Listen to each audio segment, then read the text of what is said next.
Hi. So what is pest control? Pest control എന്താണ്? Pest control കൊണ്ട് നമ്മൾ ഉദ്ദേശിക്കുന്നത് എന്താണ്? അത് ഏത് രീതിക്കാണ് നമ്മൾ ചെയ്യുന്നത്? പെസ്റ്റ് കൺട്രോൾ എന്ന് പറഞ്ഞു കഴിഞ്ഞാൽ കൺട്രോളിംഗ് ഓഫ് പെസ്റ്റ് ആണ്. പിന്നെ നമ്മൾ ഈ പെസ്റ്റ് കൺട്രോൾ കൊണ്ട് ഉദ്ദേശിക്കുന്നത് എന്ന് പറഞ്ഞു കഴിഞ്ഞാൽ helping to the environment and society. അതായത് ഈ ഭൂമിക്കും പിന്നെ ഈ സൊസൈറ്റിക്കും നമ്മൾ ഈ പെസ്റ്റിനെ കൺട്രോൾ ചെയ്യുന്ന വഴി നമ്മൾ ഹെൽപ്പ് ചെയ്യുകയാണ്.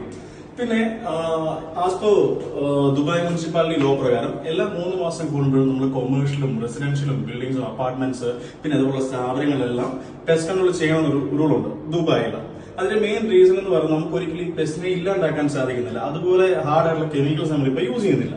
അതേസമയം നമുക്ക് ഇതിന് ഒരു പരിധി വരെ നമുക്ക് കൺട്രോൾ ആക്കി മുന്നോട്ട് പോകാൻ സാധിക്കും. അതുകൊണ്ടാണ് എല്ലാ 3 മാസം കൂടുമ്പോഴും നിങ്ങൾ പെസ്റ്റ് കൺട്രോൾ മസ്റ്റ് ആയിട്ട് ചെയ്യണമെന്ന് ദുബായ് മുനിസിപ്പാലിറ്റി പറയുന്നത്.